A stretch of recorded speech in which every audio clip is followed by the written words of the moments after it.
And do you guys see it? Okay. So today is class 7, Man's Search for the Supreme. And we're going to talk about our personal relationship to searching for it. And then creature supreme identification. Remember last week it was creature creator, synthesis. Today we're going to get into creature supreme identification. And let me go down and start this.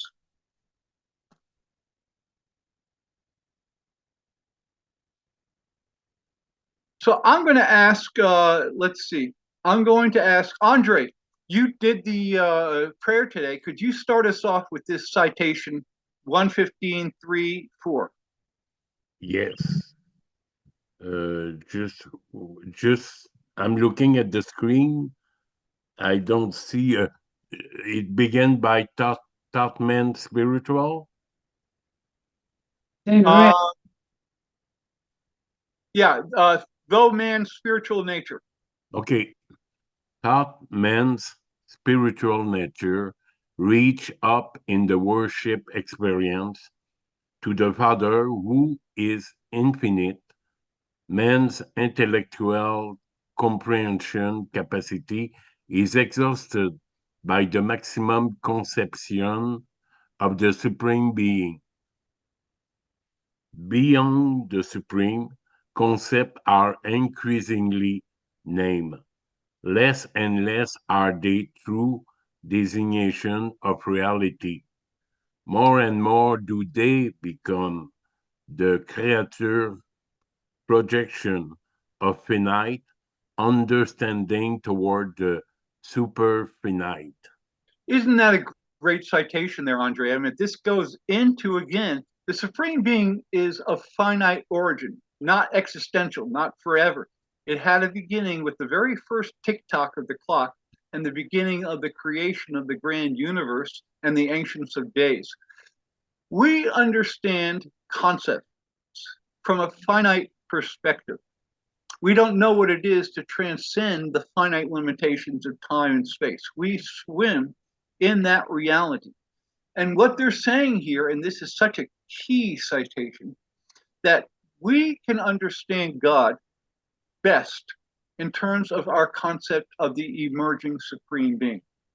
This is God as becoming real and emerging and revealing himself within time space reality. And we swim in the ocean of time and space reality. We don't know what existential or even transcendental reality is. We can get a sense of it, but we really don't know. We can get a sense of the Father in heaven, but we know he is also pre-personal, very personal, and also super personal. He is more than just person. We cannot fully fathom the extent, the depth, breadth, and scope of the Father in his infinite nature, but the supreme being, this is what we can know. Beyond the supreme, concepts are increasingly names. We can get a sense of it, an aroma of it, but with the supreme being, we can grasp the very nature of the supreme being because the supreme being is evolving and emerging in time space reality as we are. So let's go in. These are some terms from the lexicon. Here we go. So let's go into the instructional, and I'm going to read this. And again, when I get to a citation, Andre, I'm going to let you read it. Okay. Mortal creatures, and this is what I just said, can only comprehend the reality of deity as it is expressed in the power personality. Remember, personality and the impersonal nature of the sovereignty of creation, synthesis of the evolving supreme being. Comprehension of the nature of unified deity cannot exceed the conceptual level of finite personal beings. That's the whole focus of today's class. We discover God as revealed in his manifestations of truth, beauty, and goodness. And then we begin to recognize, and this is important, the love of God, his love for us. This is what we know as Urantia book readers. Love of God is his true nature, and that we have that true bounding relationship with him through his love. As we progress in our ascendancy, for finding this loving God. In the end, we attain a real comprehension of the love of the Supreme. We find deity as it has become power personalized, power impersonal and personalized, combined in the spirit person of God the Supreme. We discover the Supreme Being. God the Father is infinite and will always be a mystery to us, even after we will have sometime found him on paradise. However, God the Supreme is finite and is therefore comprehensible to finite creatures. That's the focus of today. We can never fully comprehend the fullness of the universal Father, but we will all someday understand the Supreme Being because, like us, he has an origin, he has growth, and he has a destiny. He can achieve completion of perfection as we try to. You know, God says, be you perfect as I am perfect. That's our goal. The Supreme Being is God as finite creatures can understand him. That's why this is such an important topic. Our inability ever to really know the Father in all of his attributes is compensated by our sometime ability to know the Supreme Being. It takes infinite understanding to know an infinite God. We will understand the Supreme and we will be expository of the Supreme. When the Supreme Being emerges at the end of this current universe age in complete perfection, and he emerges in fullness of being, we will now be ambassadors of the Supreme in the next universe age as we go out into the outer space levels to reach with transcendental beings who know nothing about time and space. And we're going to be there getting them ready for the grand universe adventure of the new nucleus of the perfected grand universe. God the Supreme will not be attainable to any individual creature until that day when the grand universe reaches completed perfection in light and life, and all creatures will consequently find him at the same time. This is going to be a real milestone, a jubilee of the completion of the goal of the current universe age of bringing about the perfection of the Supreme Being. God the Father is discoverable, though not fully comprehensible, by any individual who has attained the requisite level of divine perfection. In like manner are God the Son and God the Spirit discoverable, the three persons of the Trinity. Beyond the Supreme, man's conceptual grasp becomes his projection of finite understanding towards the transcendent superfinite, the absolute. Moreover, this comprehensive extension of reach thus initiates man's search, now in the second universe age, for the ultimate level of deity expression, and that'll be our next major goal. The paradise personalities are existential and thereby absolutely real and contactable from all eternity. The Supreme Being, on the other hand, requires final universal attainment of perfection before all ascenders now, at that moment of his emergence, can simultaneously find him in his final expression of personalization. Ascenders require the maximum of universe maturity that will qualify them to collectively participate in his eventual discovery. That's the level of the ultimate, no longer evolving, but eventualizing. All finite creatures will someday find the fully emerged Supreme simultaneously. We will all become conscious and within the consciousness of the emerged perfection of the Supreme Being. No one will find the Supreme until all of us find the Supreme. It's a milestone that will be an amazing wake-up call. We will, from 6-stage finaliters towards perfection, we will now have completed the goal of the first universe age of bringing about the perfection of the Supreme Being, and we will all become conscious now of this goal having been attained. Evolutionary mortals will sometime attain kinship with the experiential supreme because they will truly share in his evolutionary perfection. The supreme, being experiential, not existential, not from all time, but having time as his origin, is completely experiential. Well, the Father has a relationship with each of us as individuals. The actualized supreme will not interact personally with any of us until he is contactable by all of us. And Andre, you have your hand up. Did you have a comment? Yes, Stuart. Just would like to know if we have a question, did we have to attend a certain period to ask the question, or we can do any time during the lecture? Yeah, I think here's the thing. We're working as a team. We are all contributors, Andre, to the emergence of the Supreme Being.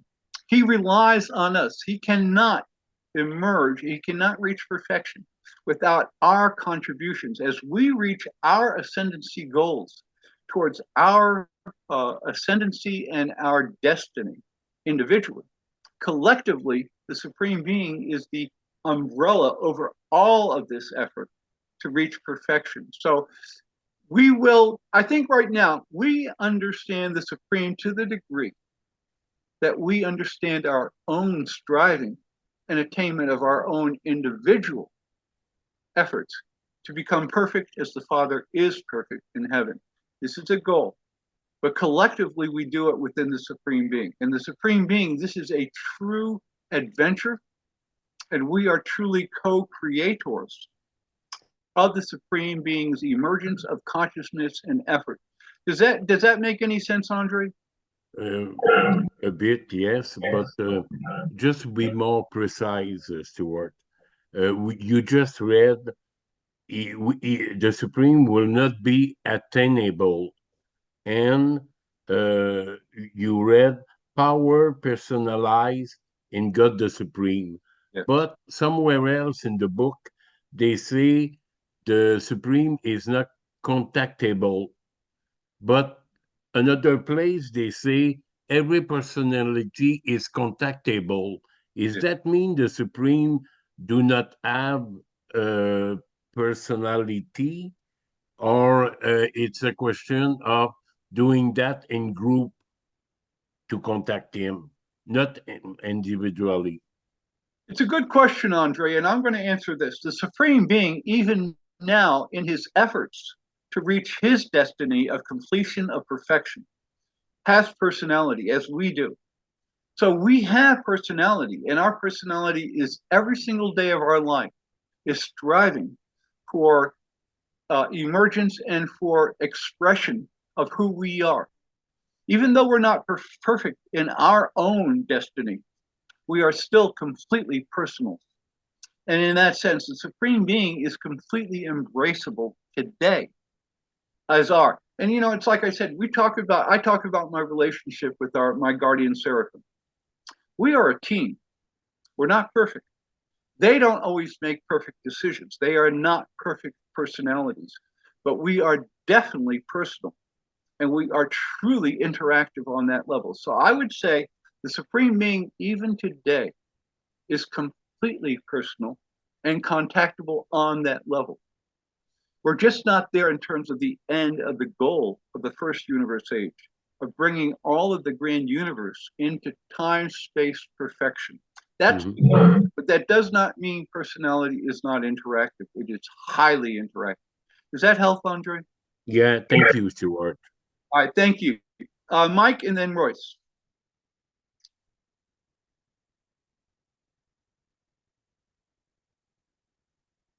Okay. Dang, I had my thought and I forgot it. What is this? I may be sidetracking here. What is the second? I'm going to call it the second circuit of Havona. Is that not where we, as individuals or as groups, however it may be, learn more about the Supreme in the sixth circle, and then we get our fullest understanding until there is complete light and life through the 7 super universes. And then secondly, if I may just say, let me read it. And you brought this point up twice. Man's conceptual grasp becomes his projection of finite understanding. So my personal understanding of the Supreme may or is different a little bit than everybody else. And that may be a reason why we will co-create we could be co-creators in the outer space level. Yeah. I don't know if I made any sense with that, but that's what. First of all, what you're saying is very important there, Mike, because each of us is unique. We have unique possibilities of potential to contribute individually in our own uniqueness of expression as unique personalities of the Father, of contributing things that we can contribute to the emergence and perfection of the Supreme Being that no other living personality, human or even celestial, can possibly contribute. That's what makes each of us important. We are unique, and each of our contributions are critical. They say that when an individual decides not to progress and pursue the ascendancy career of ascension towards paradise, when we choose not to ascend, we now create a deprivation, a hole, that our uniqueness now stops right here, and anything that we can contribute of our own unique expression will stop right there. And they say it will have to then be found elsewhere with other personalities in some way or fashion. So our co-creative efforts are unique. Well, I think the important thing about this book is we're not just ants in an anthill that are unimportant within the whole span of all the billions of galaxies and other things that are out there.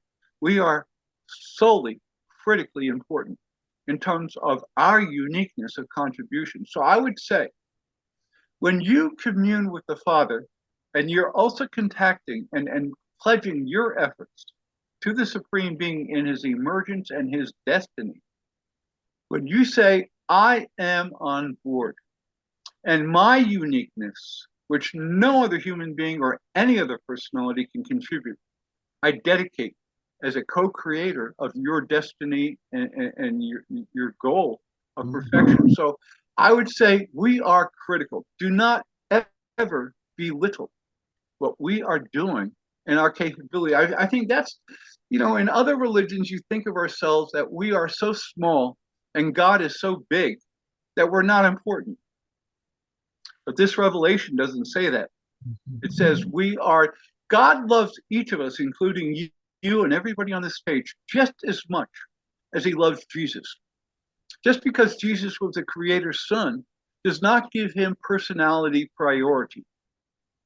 With our sharing in personality and the personality circuit of the Father, he loves each of us unconditionally to the same degree. And now that's a hard thing to grasp. We look there and say, I'm not worthy of being loved by this grand, powerful presence of the universal Father. But that's not what the revelation says. It says we are just as critical and just as beloved. They say personality is the leveling agent. We are just as important as any other personality, including Michael of Nebadon. He is important, yes, but in terms of personality, it is the great leveler. We are all on equal footing. Even though we are finite beings, we don't have that same origin or influence. We are just as critically important and equally loved to all degrees. Love and the Father, we are the leveling agent. Does that make any sense, Mike? Yes, yes, it does. Yeah, it's an unconditional love. It's unconditional and it's complete. And complete, indeed. Am I off center when I said I don't know whether it's the first or the sixth, and the circles around Habona? I think the outer one is this, I don't know, The outer one is the master spirit, and the sixth is the supreme. Am I think that up in my dreams or something? No, here it is. God the Supreme, which is the spirit nature of the Supreme Being. Remember, he is created in right. God the Supreme, the spiritual nature, which takes origin from the Trinity, is in the outer circuit of Havona. When we first reach into Outers. we will now be face to face with the living presence of the spirit nature of God the Supreme. Okay, it's the outer. I thought Exactly. So it's not okay. in any of the other 7 levels of Havona. As soon as we breach from the grand universe into Havona, and we reach the outer circuit of Havona, this is where we come face to face with the spirit nature of God the Supreme. Okay. All right. That's cool. All right. Thank you. Thanks for bringing Sure. We got Royce.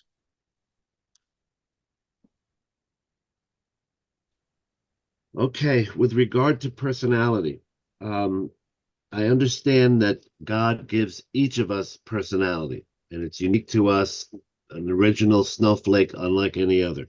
And we have that, and we need that. It's a necessary conduit for relationships to exist and transpire because it's through the personality. You can't connect or relate without it. You're talking about the Supreme now, and you said it has personality. I'm looking at the Supreme as God in time, participating in time with us. But you said he has a personality. I'm not clear on what the rest of God and the Trinity and all the other aspects, that's without personality, and only this part has personality, or they're the same personality residing in both places? Yeah, it's a good question. Let me answer it this way. All personalities are distinct and different. The 3 persons of the Trinity, the Father, the Son, and the Infinite Spirit, are existential deity personalities. They are complete in their perfection and existentially complete and replete in their personality expression. The Supreme Being is a true emerging personality as we are. We're personalities. We start off as babies in diapers, but our personalities are emerging. The personality is the same color at the age of 2.5 years old as it is today. I mean, when I look here, I look at reality and I react to reality at 71 years old, exactly the same way I did at 2.5 years old when I was trying to understand reality. Now, I don't have the same experience. I don't have the same degree of wisdom. But the way I look at reality, that is the color that has never changed. That's my uniqueness. When I look there and I made judgments about, parents, for instance, that they say, do as I say, not as I do kind of thing. And I look at that and say, that is so hypocritical. And I did that at 2.5 years old. I was judging these aspects because I was being judged at that level. But my personality looked at that. And I look at reality in exactly the same way. Our personality is unique. It's like a color red. You can have a red barn, you can have a red ball, you can have a red apple, but red is our color. And each of us has its own unique colorization. But our personalities are constantly emerging and expressing itself, which is now correlated in what is changed, character. There it is. Character is the emerging nature as we reveal ourselves to our fellow brothers and sisters. Our wisdom grows, everything else grows, but the way we look at things, even as a 2.5-year-old, is exactly the same as it is today. It's our personality. So the Supreme Being, when we look at this idea of emergence, he has his own personality. It is in God's purpose, the Alpha, the beginning, and the Omega of his purposes and plan. The personality of the Supreme Being is the same.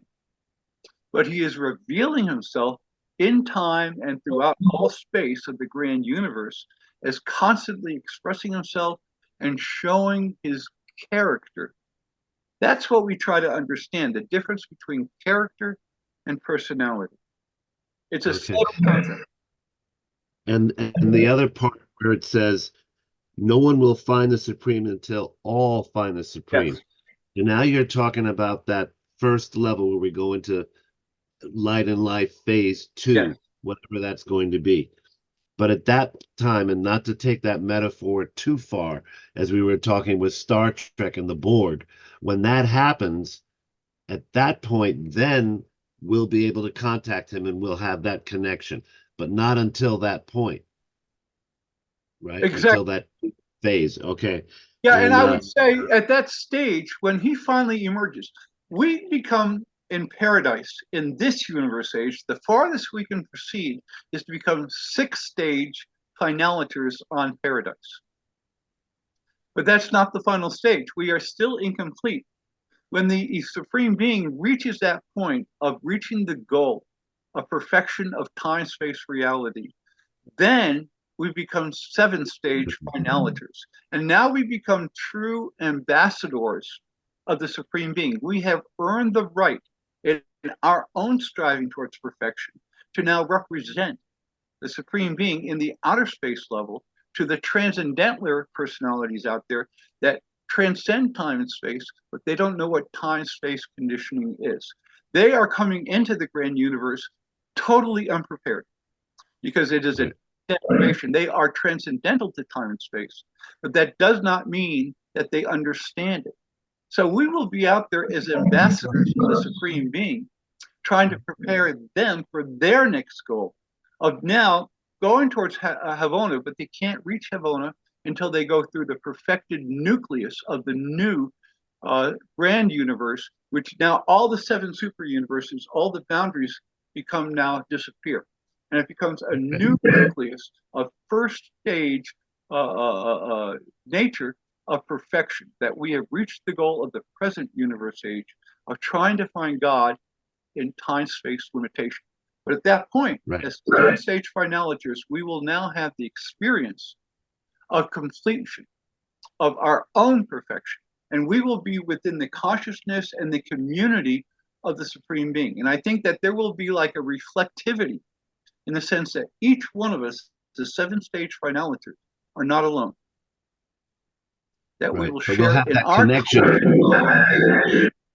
Yeah, we'll exactly. have that connection that we didn't have as 6th stage. Yes. Once he get, then we get like a new, not a new cell phone, but we get like a new line that we can connect with him in a way that we weren't able to before. It's going to be an amazing thing, Royce. I mean, can you imagine what it's going to be? Because we're going to now have the consciousness sharing with the Supreme Being in his 7th-stage perfection. And that's going to be a wake-up call. I mean, we're going to go there, I think, and we will look at each of us as brothers and sisters as having run the course of the adventure of the first universe age in terms of seeking the perfection of the Supreme Being. But that's a huge data bank that all of us will be tapping into simultaneously. Exactly. Yeah, and it's a reflective nature of that. We don't know what it's going to be like, but it'll be a wake-up call. We're going to sit there and you know, it's like the Creator's sons. Until they reach their 7th stage of bestowal, they're Creator's sons. And they only have authority over their local universe, say of Nevadon, through the vicegerent authority of the Father. They don't have it individually until they reach the 7th stage of their bestowals. And now they become no longer Creator's sons, but something new. They become master sons, where they're no longer locked into time space. They are now on a level that anything they might express as creators or master sons will now reverberate just not on time and space, but also on the transcendental level of expression. That's it's a huge change. When Micah finished his 7th bestowal in human flesh, he now reached his goal of time-space perfection as a creator son, and he is no longer a creator son, but a master son. With anything that he would do now would reverberate just not on just time-space alone, but also on transcended time-space. And that's a powerful change. So when we reach this first universe age in perfection of light and light, we're in a whole new ballgame. We're in a whole new, I mean, it's going to be a wake-up call that each of us, and we will look at each other as 7th-stage finaliters, and we will understand our connectedness through now our connectedness as ambassadors of the emerged perfection of the Supreme Being. It's going to be an amazing wake-up call. Vincent, good brother. Now, I like what you said about our relationship with Father, one-on-one. He's not comparing us to others. He's not saying, why aren't you as good as Stewart or Royce or Andre? You know, we're not in a sense, that means we're not in competition with each other. Yes. But we sort of have a duty to assist each other's as far as our development. So I kind of, those thoughts came from what you said about the relationship with the Father. It is truly a one-on-one relationship. And, you know, those of us who were raised Catholic, went through Catholic schools and whatnot, it was somewhat a religion of fear. And what I gather, there's no judgment day at all in the Urantia philosophy, is there? What there is a lot of patience and time for development. And this leads me to the Supreme reaches his fullness from all of the 7 universes. Yes, shake your head. Okay, that's a lot of people. That's a lot of individuals that some of us, not us, but I take it some planets reach light and life within that whole thing, all right? And then those planets, light and life planets, all add up to eventually all of the planets in the 7 universes. And some of us are sitting there waiting on some other planets, and I guess we could go down and help them, but what are if you could itemize the elements of obtaining light and life? Give me 1, 2, 3, 4, 5, but check off the boxes. Well, Vincent, let me say, I have made an estimation of where are we at with the goal of bringing the whole grand universe into light and life. And I would say off the cuff that we are maybe a little more than 1/3 of reaching that goal. Because there are local universes that are coming into existence even today, new worlds that do not exist today but are coming into existence. So we are really in an emerging stage towards that. We're not even close to reaching the goal. But when we say in Nebadon, our local universe, when Lucifer went into rebellion, there was no way that Michael, you know, our creator's son, could know how to deal with it until it had to be dealt with.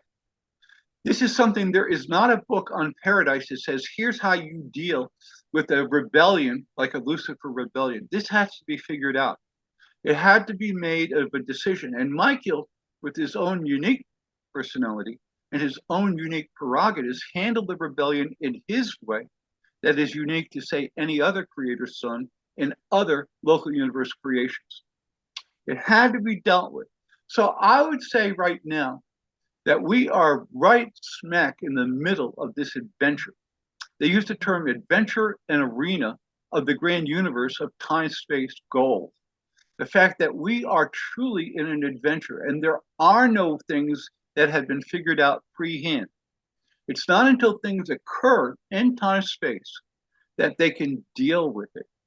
And the idea of Lucifer, it's funny because even if Lucifer did not go into rebellion, the idea of challenging the authority of Michael and his authority as creator's son, as vicegerent representative of the Father in heaven, if Lucifer did not do that, it would occur somewhere else. It was a point that needed to be expressed and challenged.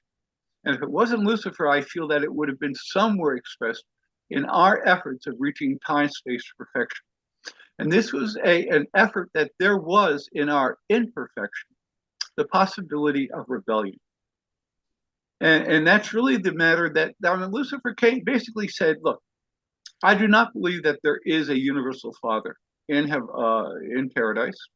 I challenge the fact that he's even existing. So he takes away the authority of Michael as vicegerent, creator's son, having authority over the local universe creation. He said, you don't have that authority because the Father in heaven is a figment of imagination.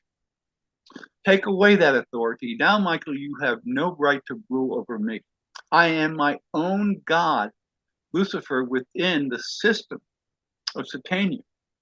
And he said, then Michael does not have the authority. And then finally, he went in. The third plank of his rebellion was this idea of setting up this ascension plan for all mortal beings, preparing them for the extensive level of training within the local universe and then onward as we become spirit ascenders, is also a facade.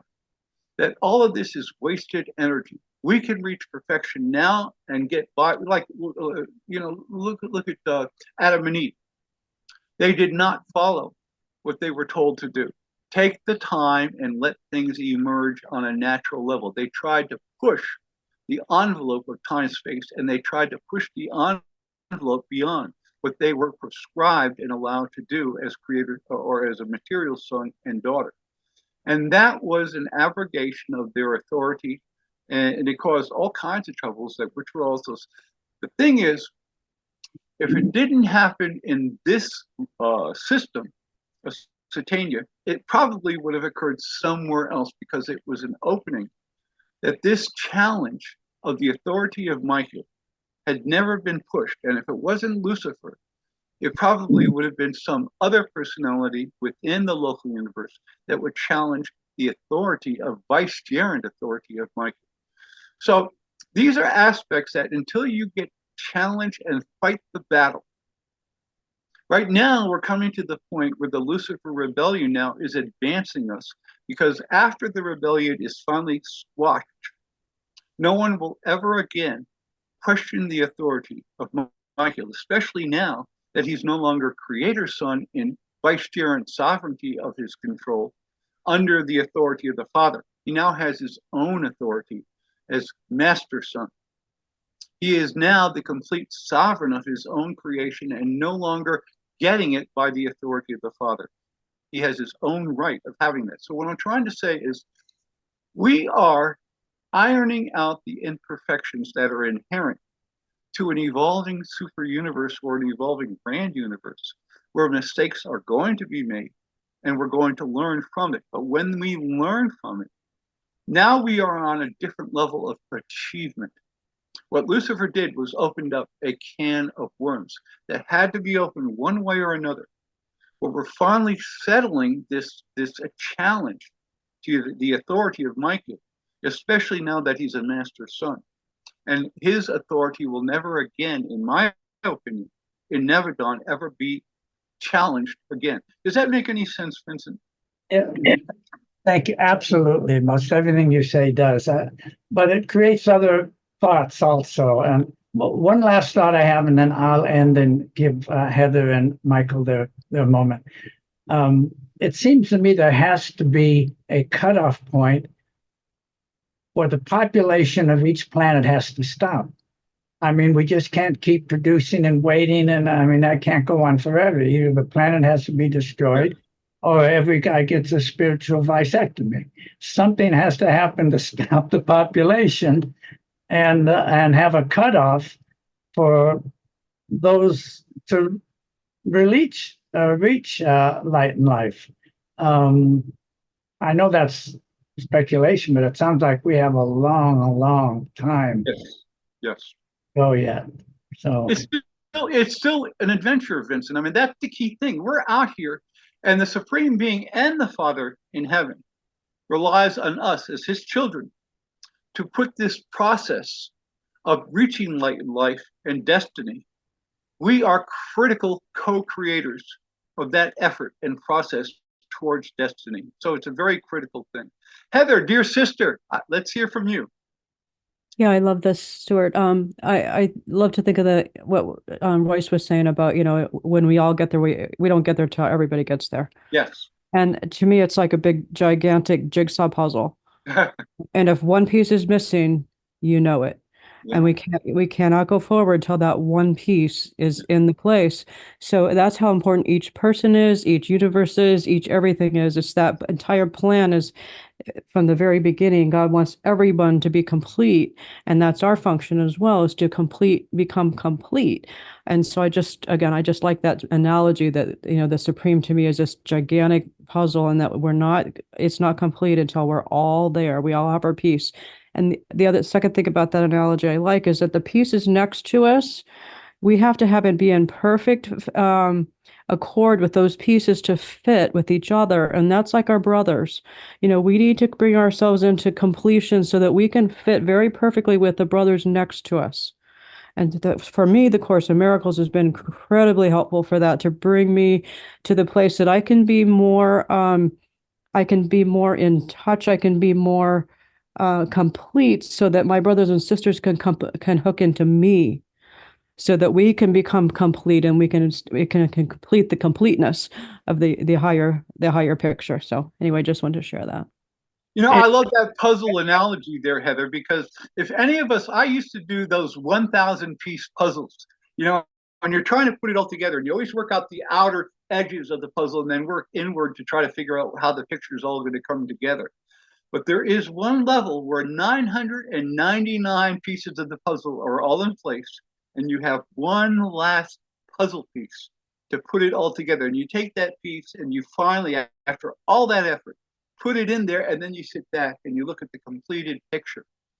And I think that's what it's going to be when we reach the end of the first universe age and achieve the goal of bringing to light and life the grand universe creation and the emergence of the supreme being. That last piece is going to be so satisfying. All of it will be together. And I still remember that. Isn't that, that's always the goal. And I always remember the joy of putting that last puzzle piece in place and say, I have achieved the goal. What do you think of that, Heather? I think that's what Michael felt when he completed his seventh bestowal. Yeah, I agree with you very much. Absolutely. Well, and also consider, I've been using a term called reciprocity.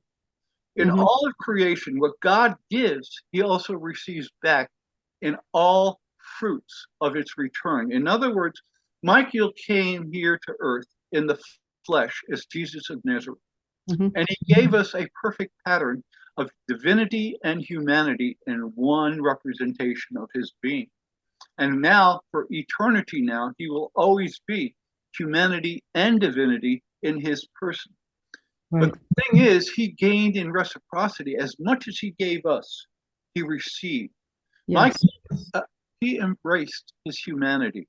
Yep. He loved his humanity. He loved his relationship with the apostles.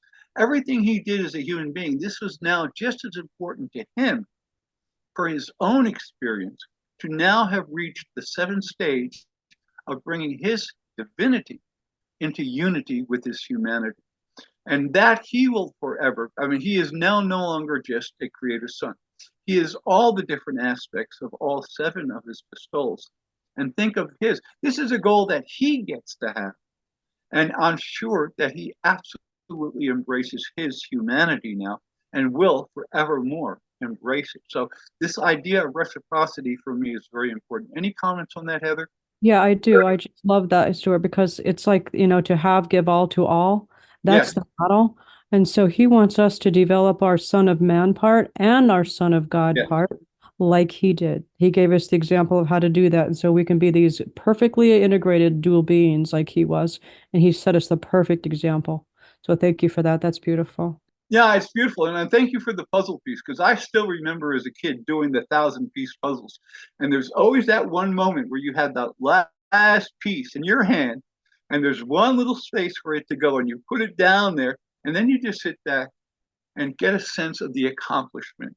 That must be what fusion's like, Stuart. That last piece, it's like, oh, now we're complete. Yeah, agreed. It's gonna, think of the joys that we have ahead of us. The Father has given us, and I always say survival is not a matter of punishment or anything else. It's really a matter of saying God, in his love, offers each one of us an eternal life of ascension, of reaching his light, his love, and it will never end. And that's a gift that he offers us free. We don't have to earn it. We just have to have faith that it's real. So when it comes to eternal life, all we have to do is say, I accept the challenge, or I choose not to go on. I think for all those people who do not go on and reach the point of disintegration of their being, it's not a matter of punishment. It's a matter of choice. They sit there and say, thank you, Father, for this gift that you offer me, but I choose not to do so for whatever personal reason. I cannot understand not accepting the gift of eternal life and being within the Father's love and his light for eternity, because that's what he's offering us. All we have to do is accept that gift freely of our own will and participate and say, I accept this gift and I wholeheartedly embrace it. So that's what it all comes down to. And you know, I think like in the case of Lucifer, my expectation is that he has left the Father's reality. He is no longer on stable sanity ground of the Father's purposes and plans. He has separated himself by free will of his own denial of his will that the Father's will be done. It's his will only. And that's unsanity, not insanity, but unbalanced sanity. So I don't understand it, because as far as I'm concerned, the gift is just too wonderful to not accept. So I'm going to go to Michael, and then we'll go back to reading. I've got a question about the rebellion. It has still to be resolved as far as Lucifer's role and his future on this planet, and then probably many planets or individuals who are still in rebellion and will continue to be regardless of Lucifer. I'm assuming that it's settled a lot in life means that no one's in rebellion. There can be people that are born that are still progressing, but they're progressing with a whole planet that worships God and supports them in their spiritual growth and helps them with the questions. In the meantime, and in our case, since we're in charge, period, as far as many people understand, that they think that I think that any growth is going to have to come from our help as well. That we're required to do what we can to help others realize, or at least open their hearts to God. Yeah. And I'm assuming the people that haven't opened their hearts to God are on the verge of saying, I don't want you. And that'll be their future. But it just seems to me that a huge part of this whole thing is on our shoulders. Yeah. No, you're right, Michael. And again, this is why I think on this page right now, we come together as a community of souls. We have invited the presence of the Spirit of Truth of Michael, where two or more are gathered. We are gathered, and his very spirit is real among us. We share his Spirit of Truth presence and his influence. This is something we do because we have a higher sensitivity towards this influence that most people on this world don't know anything about. And I keep thinking of the hunger, the spiritual hunger of this world today, and how much we could share if we could only bring people into the light that we share together individually. I've never known anybody who's been brought into a community of the Urantia book readership that has not been influenced and impressed by our coming together as brothers and sisters. We do it naturally. We do it with hunger. We do it with respect. We do it with a sense of just being interested in other points of views as our own. We don't debate. We get in there and we share. This is a new way of dealing. This is really what we hope to achieve on the Mansion Worlds. And I think the Urantia book brings us together on a Mansion World connection that we do on this page. There's nobody here out of harmony with the group. Each of us, when we look around and we look at every face on this page, we do it with love and connection and respect. And that's ideal. I mean, I love doing it because it makes me happy to know that this can happen on this fraught world of imperfection and all the things that we have to go through. So it's really quite good. I'm going to go back into reading again, and Andre, when we come to a Urantia book citation, I'm going to again accede to you. So let me continue on here and wait for you guys to come on. Yes, brother. All right. Do you see it? Hmm? We're all Yes. good? Okay, so the paradise personalities are existential and therefore thereby absolutely real and contactable from all eternity. The Supreme Being, on the other hand, requires final universal attainment of perfection before all ascenders can simultaneously find him in his final expression of personalization. Ascenders require the maximum of universe maturity that will qualify them to collectively participate in his eventual, not evolved, but his eventual, this is a transcendental term of the astronaut, the eventual discovery. All finite creatures will someday find the fully emerged Supreme simultaneously. No one will find the Supreme until all find the Supreme. Now, I think we can get his current nature, but we're not going to have that connection of milestone of becoming one with him and becoming true ambassadors of his presence. Evolutionary mortals will sometime attain kinship with the experiential Supreme because they will truly share in his evolutionary perfection. The Supreme, being experiential, is completely experienceable. That's a key point, isn't it? Well, the Father has a relationship with each of us as individuals.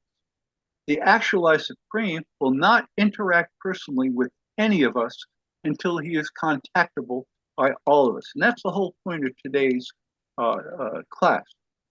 So let me go down. Now, this section here is creature supreme identification. Last week we did creature creator synthesis. But now this is focusing on our identifying with the Supreme. The individual creature participants in the actualization of the finite God of supremacy are progressively augmented by this very participatory deity adventure, the arena, the adventure, the goal. The union of man with God causes no sacrifice of individuality or volitional selfhood of the creature. We remain individually embraced and respected. Rather, the mortal creature, quote, exalts, enriches, spiritualizes, and unifies his evolving self to the very threshold of supremacy. Isn't that a beautiful statement? It's so clear, it's engineeringly clean, and it gives the whole thought, this idea of what we're talking about, the identification with the emerging Supreme Being. Additionally, this emerging Supreme will in turn compensate finite creatures for their finite limitations.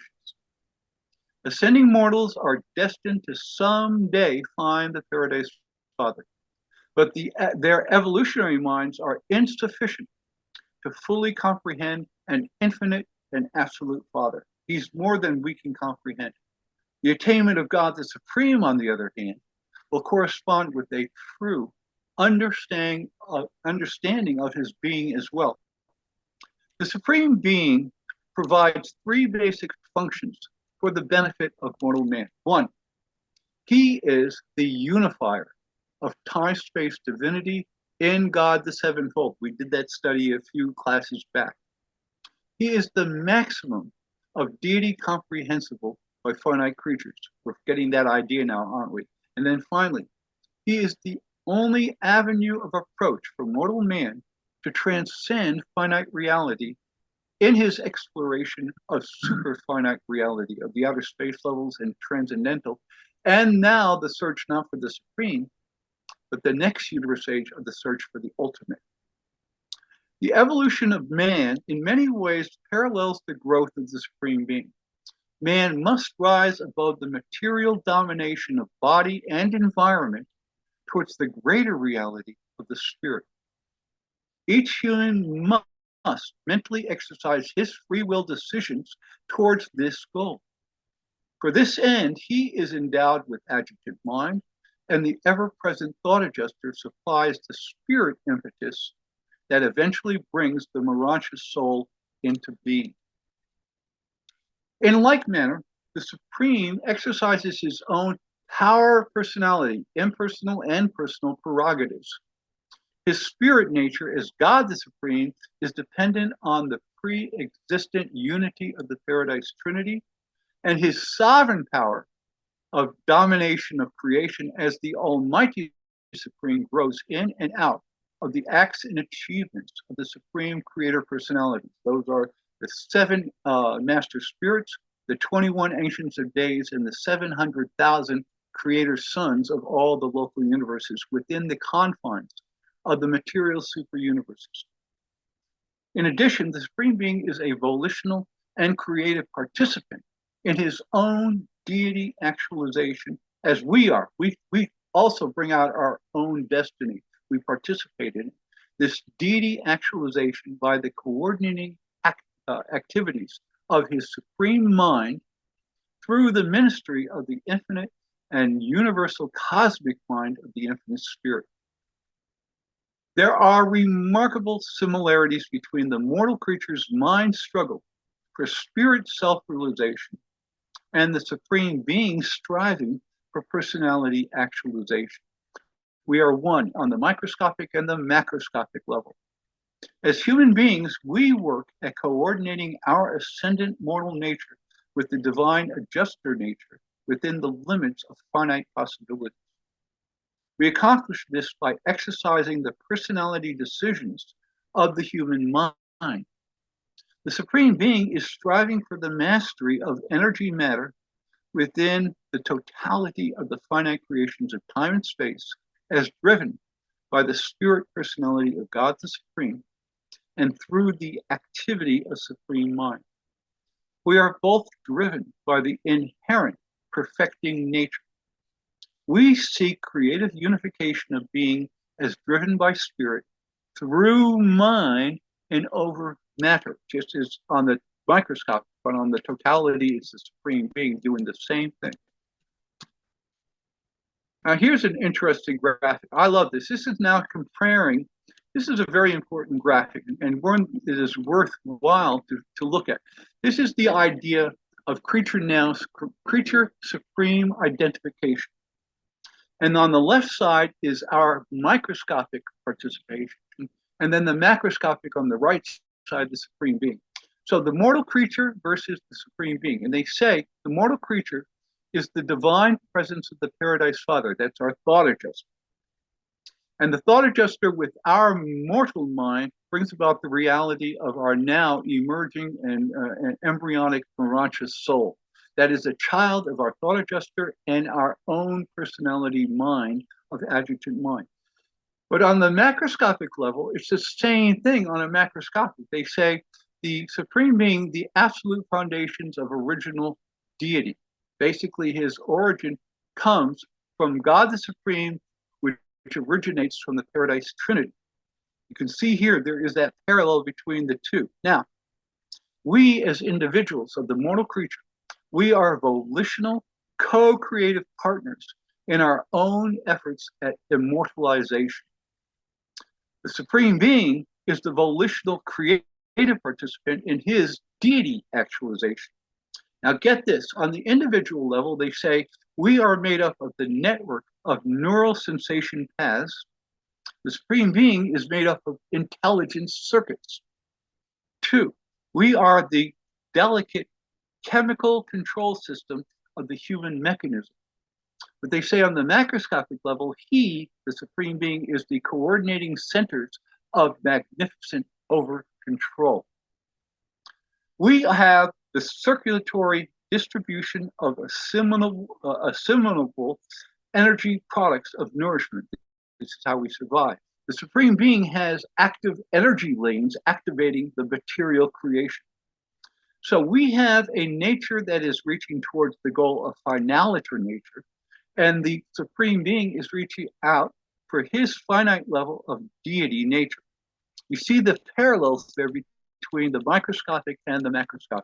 I had to put this graphic together because it helps me understand the whole connection. So we have the perfecting nature, the creative unification of being as driven by spirit through mind and over matter. This we share with the Supreme Being himself. We are now the mind struggle for spirit self-realization, the coordination of ascendant mortal nature with the divine adjuster nature within the limits of finite personalities. But on the macroscopic level, they use the term the spirit of the emerging personality of the Supreme Being, striving for the mastery of energy matter within the totality of the finite creations of time and space via the Supreme Mind. So you get a sense of our relationship to the Supreme. And here's the key quote that foundations this whole graphic. And this graphic took 40 years for me to come to perfection. I'm happy with it now. The grand universe is not only a material creation of physical grandeur, spirit sublimity, and intellectual magnitude, it is also a magnificent and responsive living organism. There is actual life pulsating throughout the mechanism of the vast creation of the vibrant cosmos. The physical reality of the universes is symbolic of the perceivable reality of the Almighty Supreme, the sovereignty, impersonal sovereignty of creation.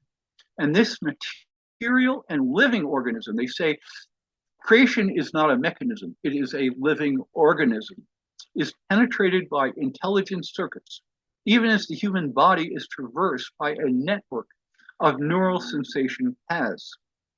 This physical universe is permeated by energy lanes, which effectively activate material creation, even as the human body is nourished and energized by the circulatory distribution of the assimilable energy products of nourishment. The vast universe is not without those coordinating centers of magnificent overcontrol, which might be compared to the delicate chemical control system of the human mechanism. That's a great paragraph, but I think with my graphic, you guys should be able to get a better grasp of what that really does entail. Now, the attainment of the psychic circles of mortal progression are indicative of an ascendant mortal's progressive rest of cosmic meanings and the realization of divine values. And these result in a growing Marancha consciousness of that ascendant mortal's growing relationship with the emerging Supreme Being. The gradual attainment of the 7 cosmic circles is a true measure of that individual's universe citizenship. And Andre, I'm going to let you read this citation from 110. Yes. Action, completion of decision is essential to the evolutionary attainment of consciousness of progressive kinship with the cosmic actuality of the Supreme Being. That's one sentence, but it says a lot. And now with our study on the Supreme Being, we understand the depth, breadth, and scope of what they're saying here. It's very powerful. So ascendant finalators are destined to the service and the revelation of the Supreme Being. We will become the Supreme Being's ambassador to the transcendentals of the outer space levels in and to the future universes of the 4 outer space levels of the Master Universe. Each perfected mortal finalator evolved in time and space and fused with the fragment of deity will express supreme deity just as Michael, during his mortal incarnation, expressed the universal Father. So we have a role there. And I'm going to give you this, Michael. I'm sorry, Andre. Okay. In time, you mortals may begin the revelation of the Supreme to your fellows, and increasingly may you augment this revelation as you ascend paradise-ward. In eternity, you may be permitted to make increasing revelation of this God of evolutionary creatures on supreme level, even ultimate as 7 stage finalators. And that would begin the second universe age and the second arena now, the next challenge of now seeking for not God the supreme, but God the ultimate. All of the qualities and quantities of the evolving cosmos find their deity reflection in the supreme being. For the deity nature of the supreme, quote, is the mosaic composite. Isn't that a great term? Mosaic composite of the total vastness of all creature creator nature throughout the evolving universes. That's a powerful statement, but it's not something that frightens us now because we understand it. We will someday realize our finite perfection as reflected in the actualized supreme being. Mortal ascenders, when mustered into the core of the finality, become personalities of God the Supreme. When we attain the seventh stage of spirit existence, our dual minds, the joint creation of the material mind and the adjuster, will become triune, and these two attuned minds, the human and the divine, will become glorified in union now with the experiential mind of the then actualized supreme being. At the end of the first universe, our natures will not just become dualized, but triunitized in the terms of now the consciousness that we now will share with the supreme being. Our triune mind will expand us in both destiny potential and growth capacity in our search now in the second universe age for the ultimacy of God, not just the supremacy. The dualizing fusion experience of the adjuster does not beget the unearned attainment of all the primal infinity and eternity status of which that characterizes our adjuster. Rather, this fusion gives us the unlimited potential to breach our finite limitations and boundaries, providing us a secure bridge leading us to the presence of the Paradise Father and to the attainment of finite perfection as personalities of the Father. I suspect that triunitization with the Supreme is very similar to the thought adjuster fusion experience of expanding our horizons. Certainly, it will be sufficient for discovering the ultimacy of God. When the actualization of the Supreme Being, the finaliter recognizes God the Supreme as an actual divinity presence, and this attainment represents contact with the totality of finite experience. This initial attainment as newly recognized seven-stage finaliters of final spirit status establishes, quote, the completed attainment of the mind struggle for the spirit realization, the completion of the coordination of the ascendant man nature with the divine adjuster nature within the limits of finite personality or possibilities, and sets the stage for their experiencing, quote, advancing ages of enriching experience, ripening wisdom, and divinity realization. What a gift of potential this is.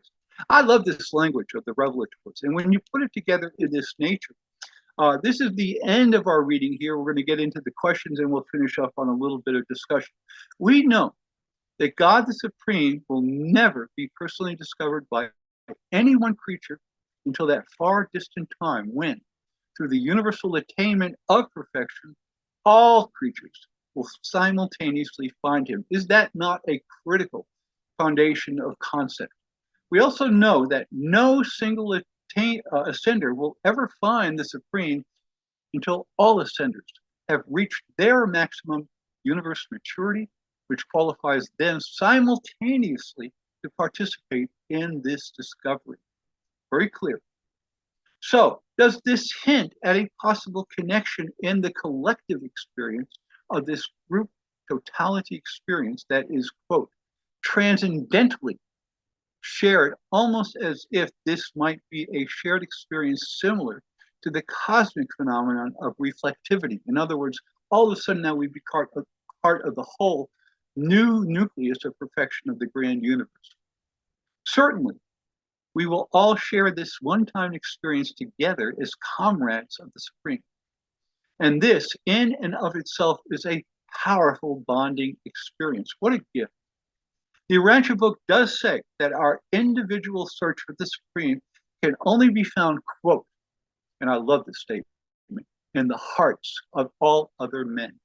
And when all creatures perfectly reveal the love of the Supreme, then will he become a universe reality to all creatures. Isn't this beautiful language? This all fits in so beautifully into this experience of what we are headed towards. We may be bonded by experience with other post-supreme finaliters, but I am unsure whether we might also stay in connection either through direct reflectivity or through some sort of post-supreme reflectivity, as this collective pre-ultimate experience is total and reflected in the person of the Supreme Being. I suspect that ultimately we will all remain rugged pioneers and individual children of the Paradise Father and the Mother Supreme. Here's some key questions. Actually, I'm not going to go, let's not read the questions because I think we have enough. I'm going to stop share here and we'll get into a final discussion for today. So I got Michael and Heather.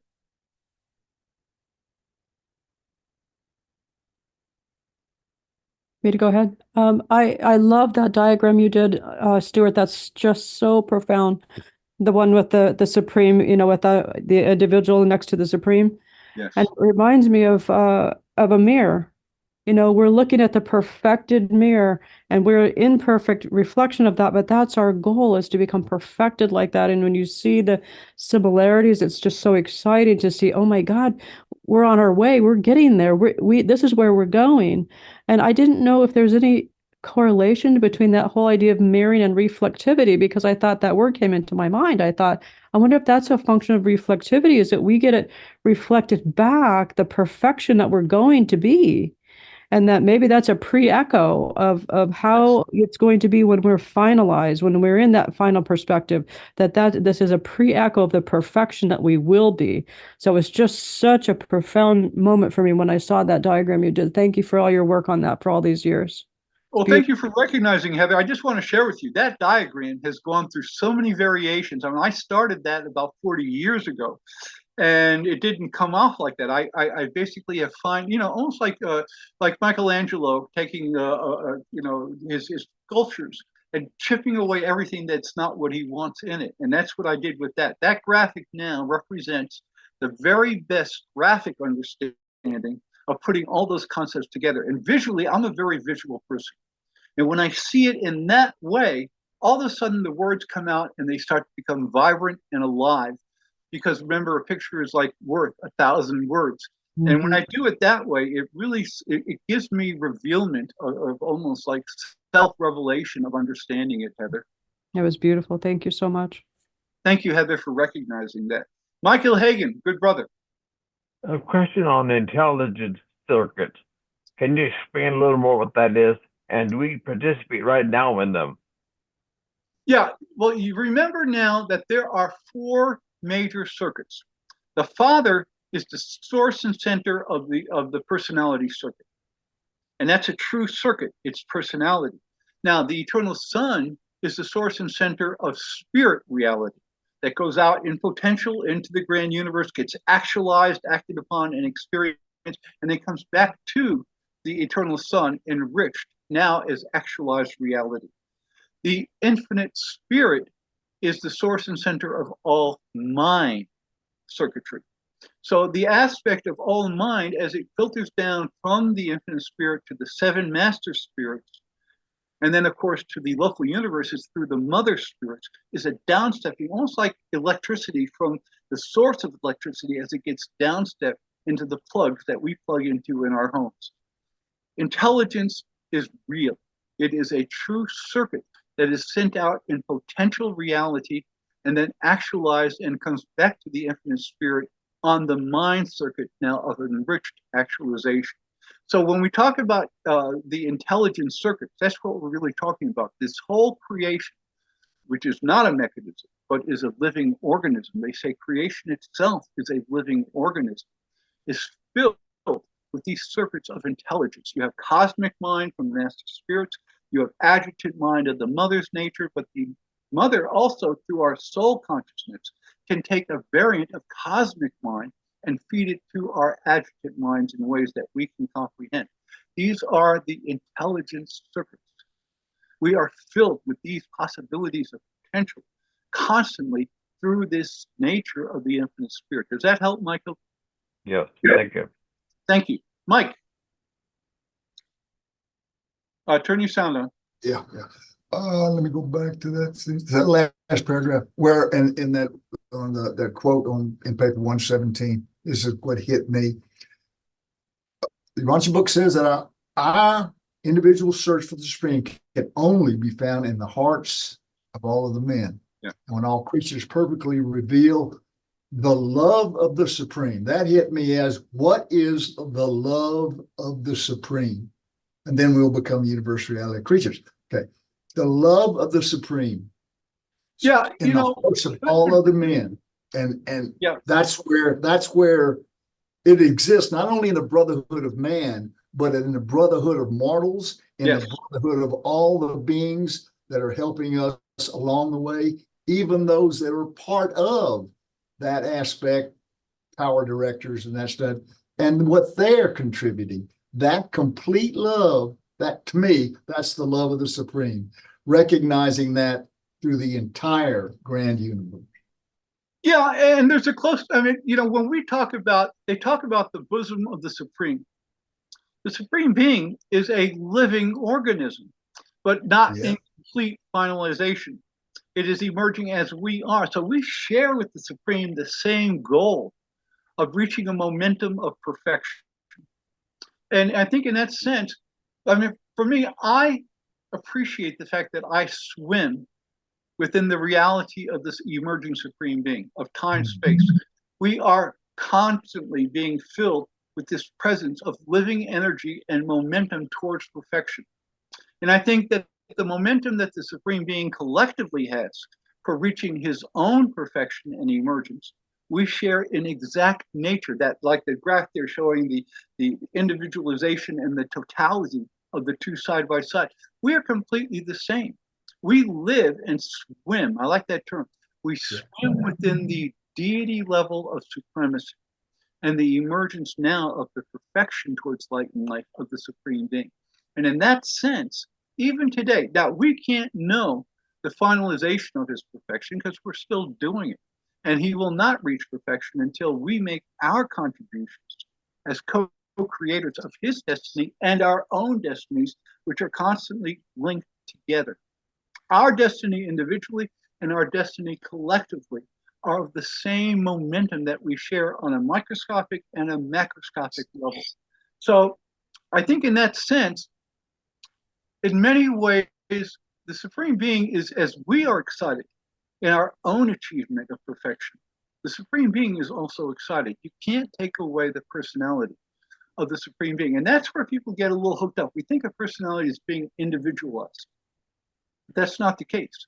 It's also collective in the nature of the emerging Supreme Being.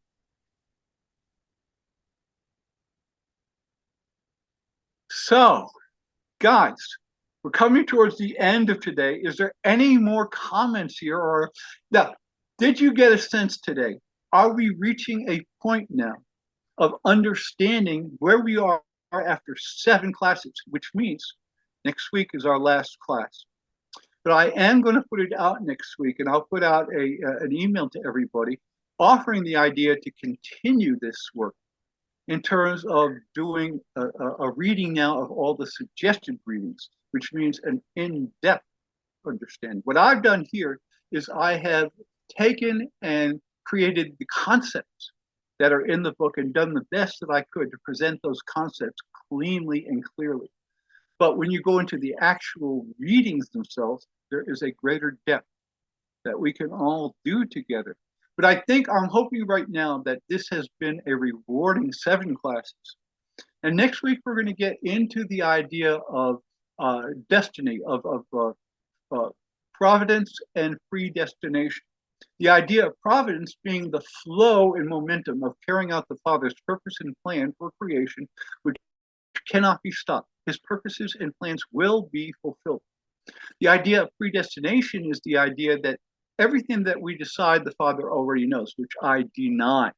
The Father has divested himself all things that he could, and he has given us as his beloved daughters and sons in his family the idea that we have true creative free will and that we are not predestined. We are not reading a script that has already been written. We are not sitting there and the Father knows every single decision we're going to make for the rest of our lives. He does not. When they use the term, this is an adventure, this is an arena, and that we are co-creators of free will. We're going to go into that exactly what that means, because so many people sit there and say, well, God, how can he not know everything? Because he chooses not to. That'll be next week. We'll get into that finalization of predestination and providence and what that really means according to my perspective of what we're trying to do here together. So any final comments, my friends? Yes, Heather. Can you post that the diagram that you made of the two? Yeah, do you have the handout of the class itself? I Heather? don't. I don't. Huh? No, I don't. All right, do me a favor. Could you put into the chat your email, and I'll put you on the email list because I also send out total emails to everybody on the page. So, I'll put it in here, and what I'm going to do is once you do that, I'm going to copy the chat and make sure that I have it.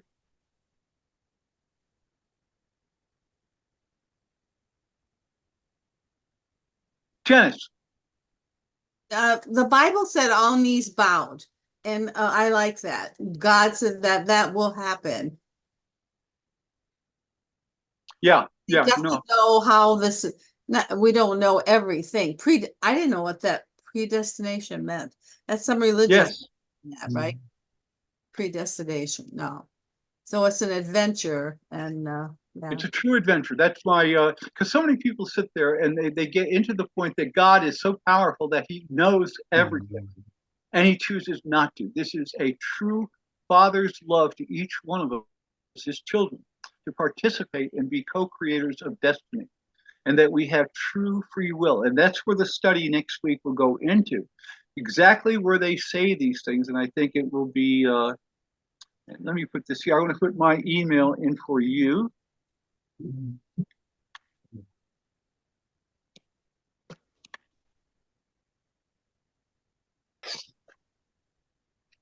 Let's see.com. So yeah, Heather, I just put in back to you personally that you got it. Lee and then Mike, and we'll finish off today. Yeah, thanks, Stuart. I'm getting a lot out of this course. You know, when I first started reading the Urantia book, this idea of the supreme and the ultimate kind of just blurred all together as one, kind of a concept that was kind of amorphous. But over time, you read it a bunch of times, you start discussing it with people who kind of understand what's going on with the supreme, and there's layer upon layer of it. But the nice thing that I like about it is that, instead of, you got the Western conception of the personality, okay, and a personality with God, that it's a personal God. But you have the Eastern conception of the supreme, which is it's different from the way the Urantia book states what the supreme is. You don't just empty your mind. Here we're talking about you're actually helping to create the supreme. You're not emptying everything, you're helping to create it. Yep. And so I found that the Urantia book really was the capstone on all these different concepts. And now as we're kind of tweaking it, we're kind of ripping it apart a bit. And we really get to understand that the non-competitive nature of it becomes clear. In other words, the structure and the framework of the universe is non-competitive in the sense that we all have to contribute to it to even begin to understand the next level, which is going to be in our journey. And so we all, in essence, contribute co-creatively to our own growth further up the line. I like that particular understanding of a creator, because it, of a loving God, that's the way a loving God, you would think, would create something like this, non-competitive. The fear factor is not there, which is kind of all the different organized religions have that fear factor imbued in their teachings. And here we have this Urantia book kind of upstepping us and looking ahead and telling us the framework is friendly, it's non-competitive. You don't have to fear God. There's a lot of help. it's very comforting to know that God structured the universe this way. And I'm quite frankly very thankful that I live in a time where I've been given this information, and to share it with people who, understand this. It's like a cherry on the cake. It's great to interact with fellow human beings that kind of understand this.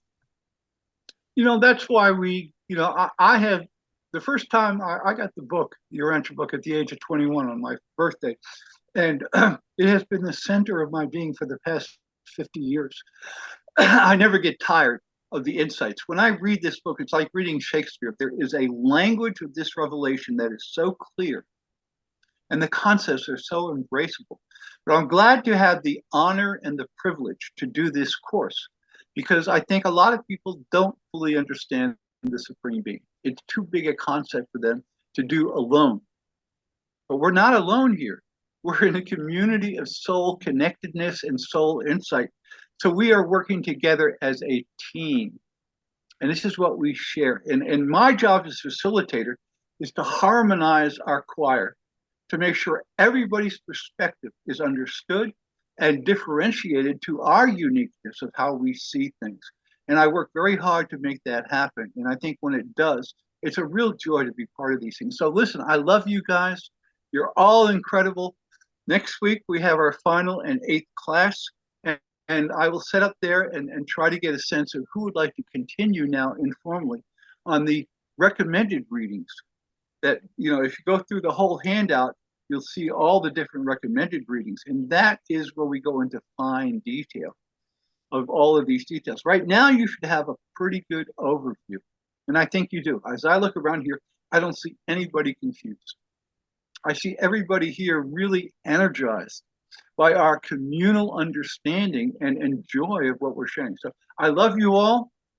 Live well. Very much. Thank you. Thank you so much. Thank you, Goodbye, Stuart. everybody. See you later, Andre.